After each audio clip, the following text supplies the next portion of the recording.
যাক, আলহামদুলিল্লাহ, অবশেষে কওমি থেকে জামাতে ঢোকার পরে একজন সফল হলেন কওমি আলেম, তার নাম আলী হাসান ওসামা। তাকে বাংলাদেশে জামাত যে পরীক্ষা নিয়েছেন এবং জামাতের যে দালালি আমাদের আলী হোসেন ভাই করেছেন, জামাত 100% বিশ্বাস করেছেন এই মালকে দিয়ে কওমিদেরকে টেকেল দেওয়া যাবে, তাই উচ্চতর প্রশিক্ষণের জন্য তাকে বিদেশ পাঠাচ্ছেন। জামাতের নেতা হামিদুর রহমান বলেছেন, আলী হাসান ওসামাকে আমরা শুধু বাংলাদেশে রাখবো না, বিদেশেও পাঠাবো, সেখান থেকে আরো অভিজ্ঞ হয়ে এসে আরো মানে ভালো ধারালো হয়ে এদেশের কওমি আলেমদের বিরোধিতা করবে ইনশাআল্লাহ। আপনারা দেখেন ভিডিওটা। ওয়াজের ময়দানে যথেষ্ট আমরা সুনাম আছে, আমরা বিদেশেও পাঠাচ্ছি, সামনে বিভিন্ন জায়গায় যাচ্ছেন, দেশে তো আছি, কিন্তু এইটাকে কখনো বাদ দেয়া যাবে না। কারণ বলার লোক আছে, লেখার লোক কম।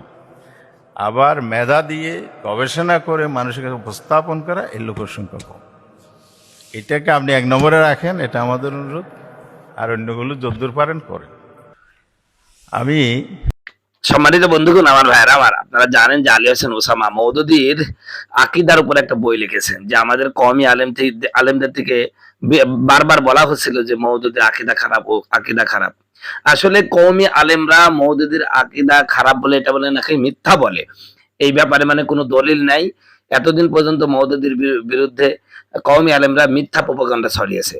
এই জন্য সেই মিথ্যা কথাগুলো কি কি, আসলে মওদুদী এই কথা বলছে কি বলে নাই, সেইগুলোকে তিনি যাচাই বাছাই করে, মওদুদী আসলে তার কোনো ভ্রান্ত আকীদা নাই, তিনি একদম নিরেট মানুষ, একদম মুখলেস মানুষ, এতে কোনো সন্দেহ নাই। বরং আমরা কওমিরাই মিথ্যা আরোপ করেছি মওদুদীর ব্যাপারে।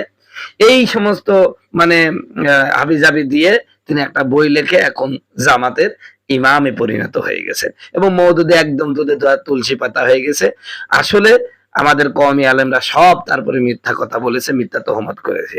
আমি আলী হাসান ওসামাকে ছোট্ট করে একটা কথা বলবো, আপনি বই লিখে আজকে বাহবা পেয়েছেন, এই জন্য আপনাকে বিদেশেও নিয়ে যাচ্ছে, আপনি জামাতের এখন আস্থাভাজন হয়ে গেছেন। ধন্যবাদ জানাই যে কওমি থেকে এত এরকম অবস্থানে কেউ যেতে পারে না, আপনি গিয়েছেন, আপনাকে ধন্যবাদ জানাই।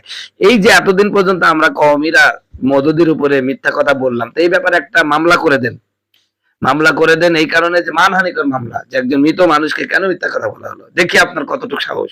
আর আপনিও বসেন আমাদের কওমি আলেমদের সাথে, আপনি কওমি, আপনি তো আরো ভালো বুঝবেন, যারা আছেন, এই যে রেজাউল করিম আবরার সহ যারা আছেন, বসেন, বসি আরো সুরাহা করেন, আপনাকে ধন্যবাদ জানাবো।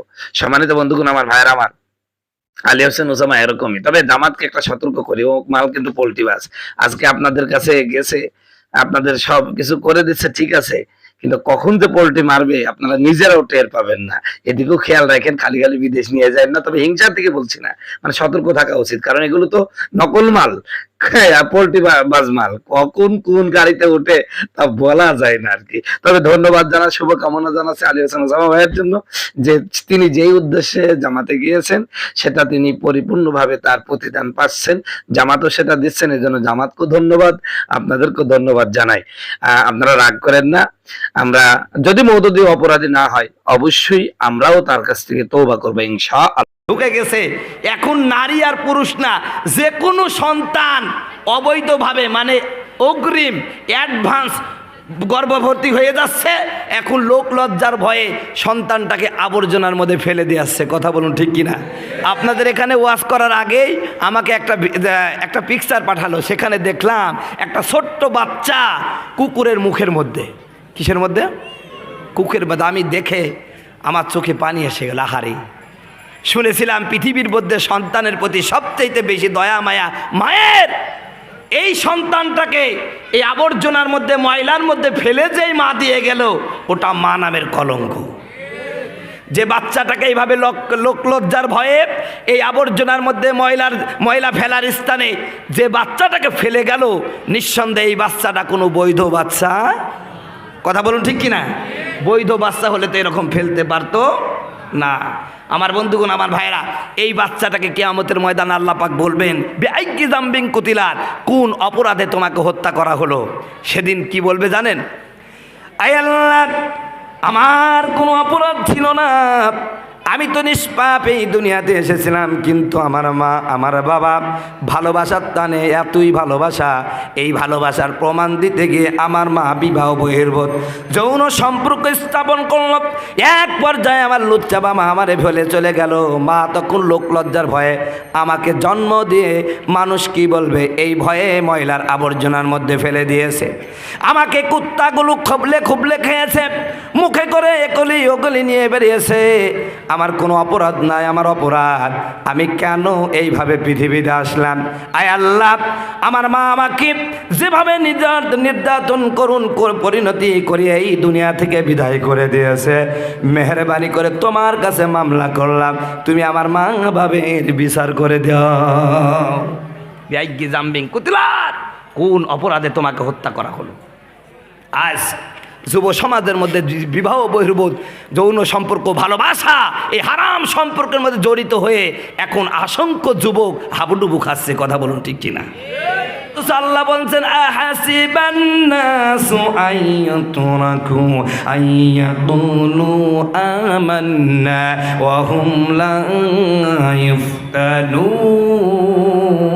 ইফতানুন। আল্লাহু আকবার। আল্লাহ বলেন মানুষ কি মনে করেছে তাকে এমনি এমনি ছেড়ে দেওয়া হবে, তার পরীক্ষা করা হবে না, এটা মনে করেছে নাকি? আমি আল্লাহ রাব্বুল আলামিন যারা বলবে আমি ঈমান এনেছি, তারা কেমন ঈমান এনেছে আমি আল্লাহ পরীক্ষা করব। জোরে বলেন সুবহানাল্লাহ।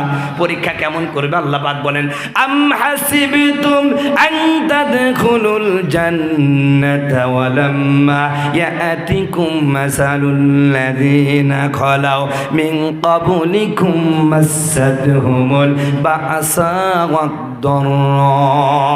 আল্লাহ বলেন ওরা মনে করেছে নাকি আমি ঈমান এনেছি এই কথা বললেই আমি তাদের জান্নাতে ঢুকিয়ে দেব? না না না, আমি আল্লাহ পরীক্ষা করব। কেমনে পরীক্ষা করব?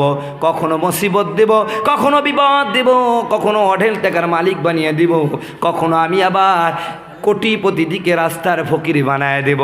যারা সব সময় আমি আল্লাহকে বিশ্বাস করতে পারবে, আমি আল্লাহর ইবাদত বন্দেগী করবে, আমি আল্লাহকে ভয় করবে, আমি রব্বুল আলামিন তাদের জন্য জান্নাত রেখে দিয়েছি। বলেন সুবহানাল্লাহ। জিকির করেন লা ইলাহা। ভাইরা কি কাজ করতেছে? মা বোনেরা ঠিকভাবে আসতে পারছে না রাস্তায় দাঁড়িয়ে। স্বেচ্ছাসেবক ভাইরা আপনারা কি করছেন? আপনারা দায়িত্ব নিয়ে বসে আছেন কেন? মা বোনরা রাস্তায় যেতে পারছে না, পুরুষরা বিভিন্নভাবে এই রাস্তায় ঘোরাফেরা করছে, আপনি এই পুরুষগুলোকে হাত ধরে না আসলে ঘাট ধরে এখানে বসাই দেন। কথা বলছেন না কিন্তু কি না? মাহফিল আসছে, মা বোনরা যাবে, আপনার মা বোন নাই ওখানে, তাদের নির্বিঘ্নে চলাচলের ব্যবস্থা করে দেন। মাহফিল আসছেন, এখন তো যদি না বসেন এই ওয়াজ এত টাকা খরচ করে ওয়াজ শোনার জন্য করছেন না, না রাস্তায় যাওয়ার জন্য? বলেন তো ভাই, আমার কথা রাগ করছেন? আমি এই কিছু মানুষ